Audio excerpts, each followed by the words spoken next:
Hi everyone, and welcome to Film Log Update number 31, covering most of the films that I watched or rewatched during November and December 2024. So yes, we are back once again, ready to discuss some more films on the channel. This time around, once again, an informal video, laptop in front of me, as always. Just a Film Log Update here where we kind of go through, a variety of films I've been watching, rewatching over, kind of a couple of months, and obviously near the end of January now, and that's just the way I usually do this, and for the previous 2 months, and obviously there will be as well at the end of the video my favourite first watch of November and December 2024. And as always, it'll be great to hear your thoughts in the comments and to share what you've been watching as well over the last few months. Feel free to kind of leave your thoughts in the comments and discuss what you've been watching, your favourite first watches as well, all this kind of stuff. Let's just celebrate cinema as always.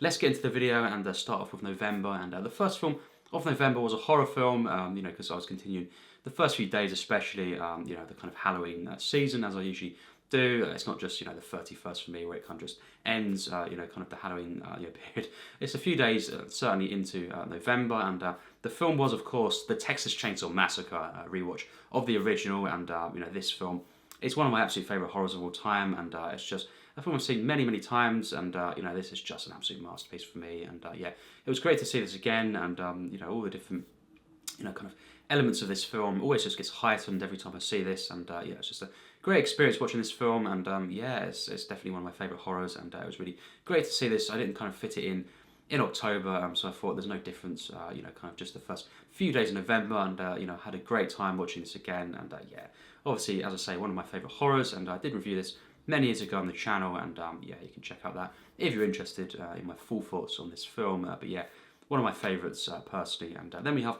Nosferatu, the original from 1922, and this film once again is just stunning, and it's another one of my favourites as well. In the horror genre, and this is just a creepy, atmospheric film, and just the sets and the way this is shot, and the whole kind of way in which we have this obviously being an unofficial kind of adaptation of Dracula, and it is for me one of the very best, at least, and this and Bram Stoker's Dracula. I have great kind of fondness for these ones, and I just think they're both absolutely stunning, and I think this one is so unique in the way it's done, and it's just so engaging throughout, and one of my favourite kind of among my favourite silent films as well, the horror genre especially, and it's just an absolutely stunning film, and great to see this again. It'd been quite a few years since I saw this one, and it was great to go back to this to see this film again. And then we have Civil War from 2024, directed by Alex Garland, and this is someone that I'd been hearing about, and I just wanted to check it out. Finally I saw it on 4K, and it's definitely a film that I really enjoyed. This one actually, and I think it's nice to see a film like this where it's just kind of it's not too specific. Obviously set in the kind of near future where things are overrun.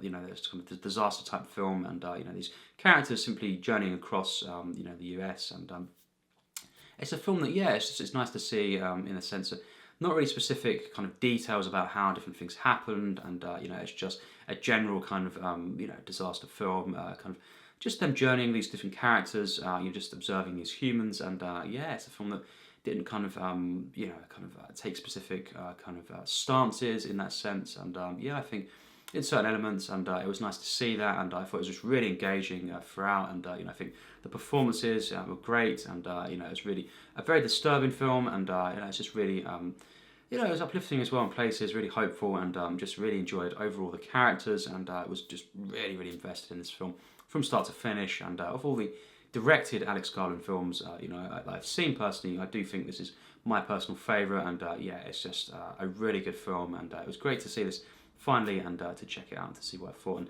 really enjoyed this one. And then we have a bunch of horror films, of course. We have some more Friday the 13th, so I resumed kind of going through them, because I had a kind of a break after part 6, from October, and then I resumed them with part 7, of course, The New Blood, and watched Jason Takes Manhattan as well, and obviously Jason Goes to Hell and Jason X also within that month, and they were really cool to kind of go through and see again. I'm not a fan of all of these films entirely from start to finish, but I did have a good time seeing them again, and I did also do obviously a ranking of the Friday the 13th films fairly recently on the channel last month, and that's up, so you can check out my full thoughts on the ranking. But I did enjoy going through these films, and I think 7 onwards though really wacky kind of turns for the franchise, and really, really different to the previous films. Even Jason Lives Part 6, this is one that was, really out there at times, but it's very different, from Seven onwards, and it's a franchise that really went, in a very strange way. And in December, I went on to see Friday the 13th, the remake again, which I'd only seen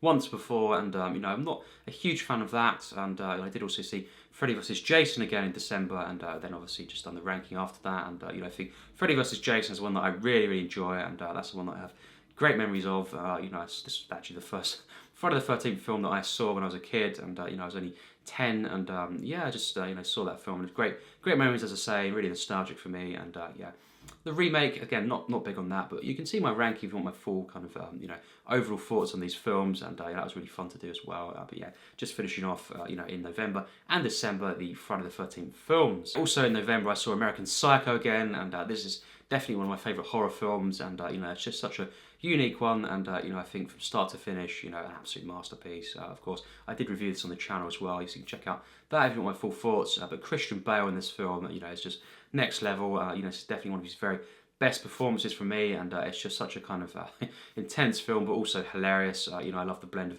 comedy and horror, and thriller aspects, the mystery to it, and also the ambiguous nature at times to this film. But that's my thoughts briefly on American Psycho. You can check out my review if you want my more in-depth thoughts on this film. But I absolutely love this one, and it was great to see it again. It's been quite a few years as well since I saw this one. Scooby-Doo and the Witch's Ghost up next. This is a film that I saw as a kid, a little bit, but one of the direct-to-video Scooby-Doo films again. I've been kind of going through on the channel, and this is definitely a solid film. And again, review that film. You can check out my review if you want my more in-depth thoughts. But this one is just really nice and light, and I really like the locations to this, and the mystery to this. The story was really engaging, and just really charming once again. And it's really cool to see this one, and because it's one of my lesser seen ones of these original direct-to-video Scooby-Doo films, and it's just a really nice film to see. Tim Curry voice acting in this film was really cool as well. Then we have Dragonheart, a film that I saw quite a few times as a kid, and really nostalgic film for me as well. And of course, Sean Connery voicing the dragon Draco. Obviously, the score to this film was really iconic, and I absolutely love it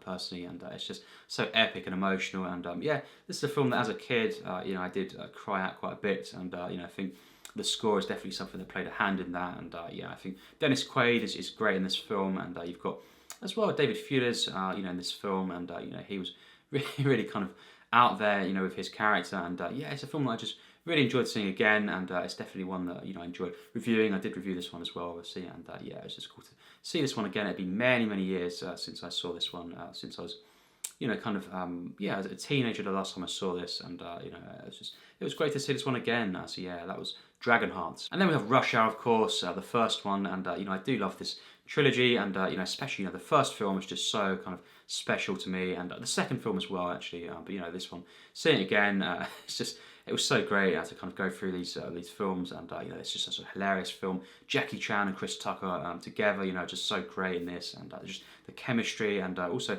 the action in this, the blend of action and comedy. It's just so good, and especially in 1 and 2, in this trilogy, I think it's just so well done, and it's just cool to see these films. Obviously, the second and the third film I saw in December, and it was the first one I saw in November, so that was cool to see these films again. I did review them, all three of them, are up currently on the channel, reviews of those. So again, you can check out my full thoughts on those videos. But it was just great to see these films again, and it's a trilogy that I do really love at times. Lucy as well with Scarlett Johansson, quite an interesting film. Not one that I have too much to say about, but I think for a first-time watch, it was quite creative at times. More of a one where the idea at first was, and the way, definitely things at times, glimmers, elements of this concept was really well done. But overall, it's just a bit underwhelming with that, and the way they kind of could have developed this a bit more, I think, fleshed it out, this whole kind of, cool concept for a sci-fi film, and, I think the performances were really good, though. Scarlett Johansson was great in this, and Morgan Freeman as well, I really loved in this film. So for a first-time watch, it was cool. I did review this as well, but not loads to say about this one. It's one that, I'd recommend checking out if you've not seen this already, though, and, it was cool to see this, and quite creative in places, and definitely, overall an engaging film. And then a rewatch of Snatch, which I've seen many times, of course, and it's a film that is one of my favourite comedies, and Guy Ritchie, for me, at his best with Lock, Stock and Snatch. These were the two ones that I've seen many times over the years, and I think they are definitely the best for me, and just stunning films. Snatch is just unbelievable stuff, and definitely for me personally a masterpiece. So it's cool to see this again. I've seen this, yeah, as I say, many times, and I have reviewed it in the past, and I talked about this on the channel. But yeah, then we have, of course, Anchorman 2: The Legend Continues. Of course, Adam McKay, and this is a one that I think is I enjoy it a lot more than I guess it seems most people do, because I really enjoy this film, and I think it's actually quite hilarious, and it's not as good as the first film for me, definitely not, but I do think this is a really funny film, and there's some parts in the final act that are a bit too far and not as funny, but I think overall it's mostly hilarious throughout, and all the characters, seeing them again in this sequel, it's definitely one of my absolute favourite Adam McKay films, actually, and I think this is just a hilarious film. It's so written at times, and it's just quite different from the first. Although there are some elements that I enjoy seeing kind of return, and the narrative at times is quite similar. So yeah, it's kind of a familiar feeling, but also quite different and out there. But yeah, definitely a divisive film, one that I personally really like. Then we have Jeepers Creepers. For me, a legendary horror film that I've seen quite a few times. Great memories of this as well. Trying to see this when I was 7, 8. Kind of failing, and then eventually when I was kind of 9 years old, finally getting through this film, because it was just so scary to me, and it's the one that just will never forget. Those kind of moments when I just kind of gradually getting to a different point in the film, watching this and then having to stop it, and then soon after kind of trying it again, and it just took a while to kind of get through this entire film for me as a kid. But yeah, Jeepers Creepers for me is a great horror film. Did review this as well, and also be watching the second film fairly soon, and rewatching that and reviewing it on the channel as well. So that'll be cool to do, and I look forward to seeing that again. Then we have Braveheart the day after that. Definitely for me one of the best films ever made, and I think in terms of Mel Gibson, this is the best directed film for me, and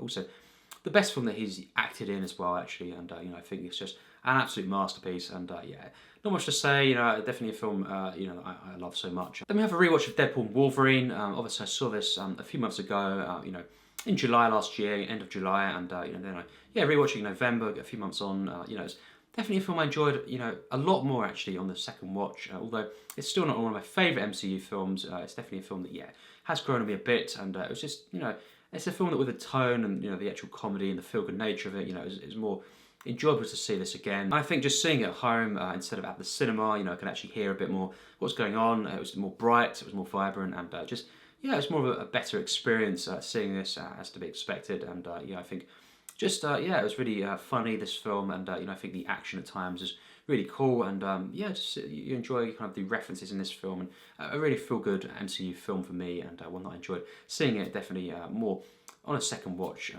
from seeing it the first time round. Bridesmaids as well, a film that I absolutely love, and this is one that I did review as well, obviously on the channel, and as a comedy and a drama, I think this is just so great, and I've seen this twice now, and it's a film that is really investing with the characters and the narrative, but also absolutely hilarious, especially with Melissa McCarthy in different moments, and it's just from start to finish, all the characters are funny, and I think Rose Byrne in this is just, for me, at her best, and I just love this film so much. Paul Feig, directing this, and it's just it's great stuff. And the day after that, I did see Dumb and Dumber again, and rewatching this film. Now, this is one of my absolute favourite comedy films of all time. The Farrellys, of course. A couple weeks after that, I did see Me, Myself and Irene. So these two films here, rewatching these, I just wanted to see them again, around this time. But yeah, Dumb and Dumber is one of my favourite comedies of all time, and so is Me, Myself and Irene.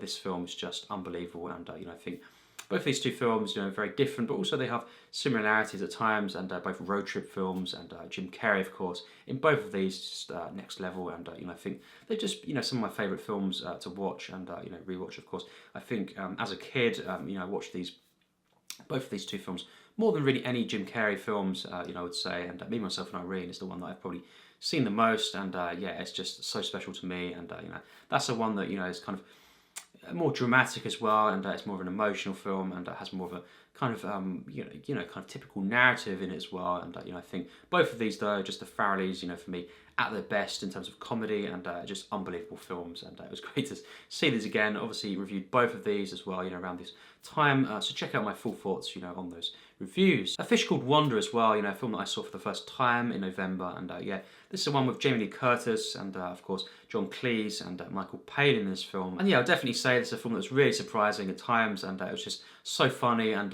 really investing and just really creative at times. I think there's definitely some moments that could have been even better, but overall for a first time watch, this was just so enjoyable, and it's just really well written, and I think just definitely a really memorable film. Some absolutely hilarious moments, especially with John Cleese, and yeah, it's just a really wacky film at times, but really grounded as well, and really enjoyed seeing this for the first time in November. Willy Wonka and the Chocolate Factory as well, rewatching this, and this is a film that I absolutely love, and I've seen it many times. This is definitely, one of my favourite kind of family films like this. Gene Wilder in this film is legendary, and it's just such a magical film, this, so inspiring and uplifting. It's a very hopeful film, and it's just such a, stunning, magical film, this, and, I think all the musical numbers really in this film, for the most part, are absolutely stunning, and, yeah, just what a magical film this is, and, it's a film I've seen many times. Reviewed it on the channel as well very recently, so that was cool to see again.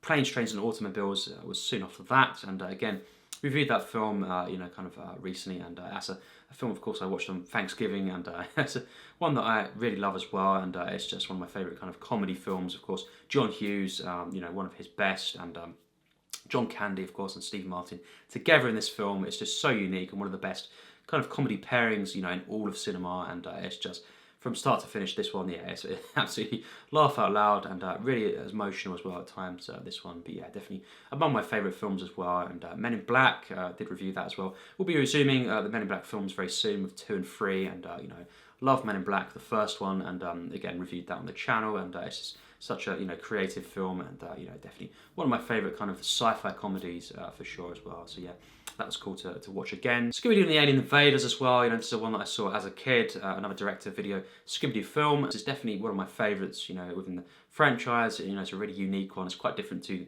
the other kind of Scooby-Doo films, and it's just really cool. It's a sci-fi film, and yeah, really enjoyed seeing this again. Saw it a few times as a kid, but not as much as, say, Zombie Island and, the Cyber Chase. So it was cool to kind of see this again, as it is, a bit of a lesser scene, of these ones for me as a kid. But yeah, it was really cool to see this again. Then I started going through the Christmas films, of course, and to kind of celebrate the Christmas period, obviously. And yeah, Jingle All the Way was the first kind of feature film that I saw, again, and for this period. And yeah, it's just great to kind of see this again. I see it most years, really. It's just the one that really uplifts me, and it's a film that I personally really love, and it's just so much fun, and just really hilarious at times, and also epic. And yeah, it's a film that I've seen many times, and I think obviously as well, I did review this film at one point on the channel, so you can check out my full thoughts on that. But yeah, Arnie in this film is just so funny, and just so investing, as a character that he plays, and just getting this Turbo Man for his kid,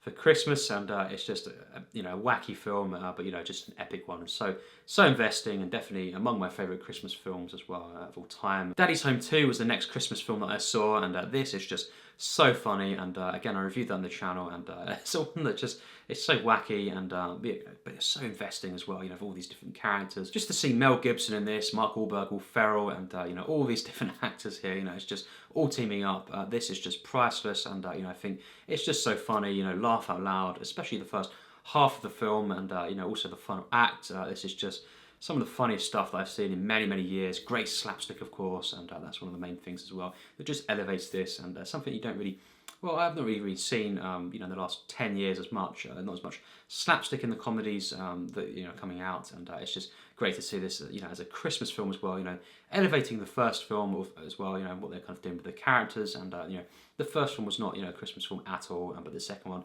is a full-on Christmas film, and it's just so funny, and yeah, it's just great to see this again for the Christmas period. And Elf as well, that was the next Christmas film, and and I've seen this many times as well. Reviewed this film recently, and this is just a great film for me, and one of my favourite Christmas films. Will Ferrell in this, James Caan, it's just so much fun, and yeah, really wacky, fantastical film, of course, by Jon Favreau. And I watched a handful of blockbusters, unrelated to Christmas, of course, over a few days, period, and of course, The Living Daylights was one of them, and rewatching this Bond film, and it's a film that has definitely grown on me in places, and it was a really enjoyable film to see again, and I did also do the Bond ranking, the full James Bond ranking again recently, and this is one of the the last remaining kind of Bond films that I wanted to rewatch to get my full thoughts on and to see exactly where it ranks, within the ranking. So yeah, it was definitely cool to see it again. Definitely not one of my personal favourite Bond films, but it's the one that I prefer to some of the Bond films, and it's got some really great parts in this, and I think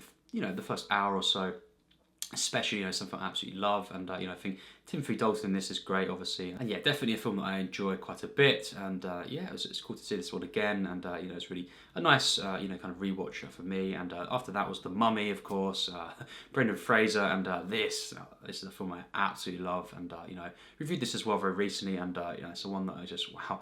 It just brings me so much joy, this one, and it's definitely one of my favourite kind of adventure type films. I will be very soon talking about The Mummy Returns on the channel. It's the one that I'm going to be rewatching again this week, and that's something I cannot wait for. And yeah, it's the one that I also love so much. And yeah, obviously I had recently got the kind of Blu-ray sets, the trilogy. So watching them on Blu-ray this time round, and it's just so much fun. And yeah, check out my thoughts on The Mummy, of course, the first one, if you want to see what I think on this in detail, on my review. And after that was Alien. Now, the Alien films, I'm not going to be watching Alien 3, Resurrection, all that kind of stuff soon, but I did see Alien again, rewatching this, Ridley Scott, of course, and yeah, definitely my personal favourite Ridley Scott film. It's such a great horror sci-fi film, and I just loved seeing this again, and it's just that level of tension in this film is unbelievable, and yeah, for me, definitely my personal favourite Ridley Scott film that I've seen, and yeah, it was great to see this one again after many years, and yeah. Then we have Grown Ups, it's an Adam Sandler film that I'll review at some point, on the channel, and it was a silly kind of, a fairly enjoyable film for me, not much to say, and I'll review this film at some point, but it was just a film that I had a good time watching. And then we have Love Actually, of course, rewatching this for the Christmas period.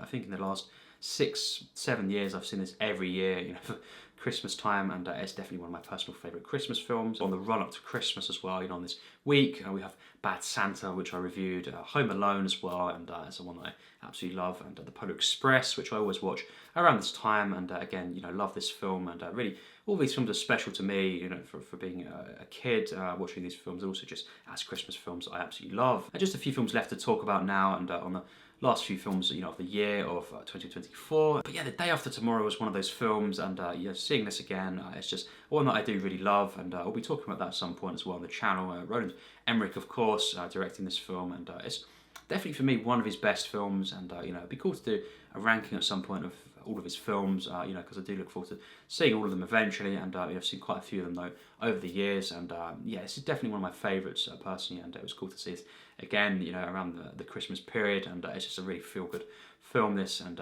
yeah, one that I do love, and of course, shortly after that, was actually going through some James Cameron films to kind of round off the year, and into January as well, starting with The Terminator, and Terminator 2 Judgment Day the day after that, and these films I'll be talking about very soon. Just so many different reviews that I have planned, and I've been trying to get up different films, but these ones, various James Cameron films, I'll be doing very soon. Obviously, Aliens as well. Into just a bit into January, I'll watch that again, and these films in close proximity, and these are some of my favourite films, all three of them. And I cannot wait to discuss all these different James Cameron films. I also do a ranking, kind of March or April time, for all of his films, and that'd be really cool to do. And yeah, just The Terminator, I absolutely love. Terminator 2 as well, and Aliens, all of these films.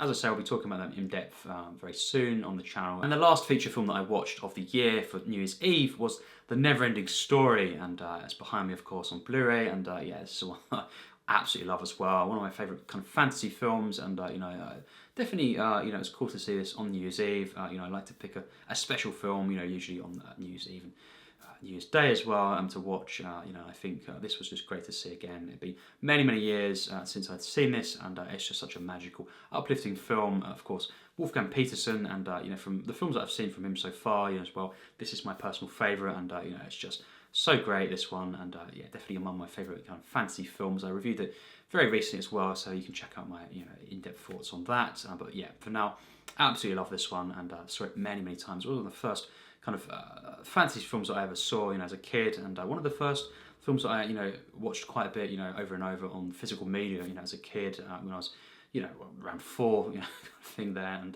yeah, just so many great memories of this, and definitely a film that I absolutely love. So now we have the favourite first watches of each month, and for November it had to be A Fish Called Wanda, and this one, as I say, was just so charming, kind of wacky and silly, and it's one that I did get really invested in. As I say, there's some things that could have been better. I think there was something missing in places, just patches of it. It wasn't a film that I think was this great film, but of all the films that I watched for the first time in November, it was definitely the standout one, and I really enjoyed this overall. It was well written, that's for sure. Really well written, and just I think the structure of it was really interesting, and just the performances and the characters, it was just so entertaining, and the atmosphere to it, and just a really unique film. This so really enjoyed this one. For December, we have a film that I haven't yet mentioned. I've been saving for this reveal here, and that is of course The Big Country. Now, William Wyler directing this film, Gregory Peck in this as well.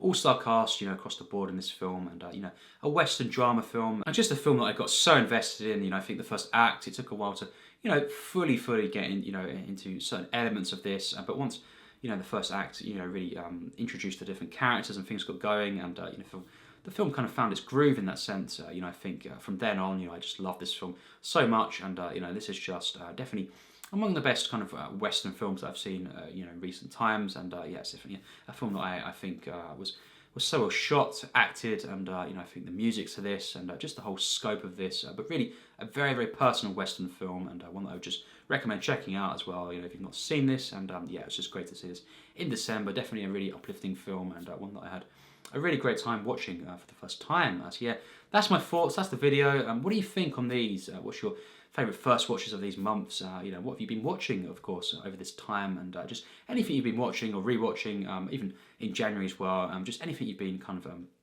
watching over these last few months. It'd be great to discuss in the comments, and feel free to leave your thoughts on as many films in this video as we've mentioned, just to get a variety of talking points in the comments, and just to talk about all these films, what you've been watching. As I say, it'd be really great to hear, to share this kind of experience, what you've been watching recently, and let's talk all this in the comments and celebrate cinema. So yes, as always, take care and thanks for watching.